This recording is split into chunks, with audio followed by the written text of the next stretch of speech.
చెమటలేం చిందించాలా, శ్రమపడేం పండించాలా, పెదవిపై చిగురించేలా చిరునవ్వులు.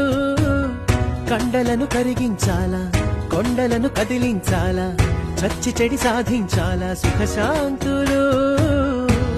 మనుషులని పెంచే రుజువు, మమతలను పెంచే ఋతువు, మనసులను తెరిచే హితవు, వందేళ్ళైన వాడని చిరునవ్వు. ఎక్కిళ్ళే పెట్టి ఏడుస్తుంటే కష్టం పోతుందా కదా, మరెందుకు గోలా? అయ్యయ్యో పాపం అంటే ఏదో లాభం వస్తుందా, వృధా ప్రయా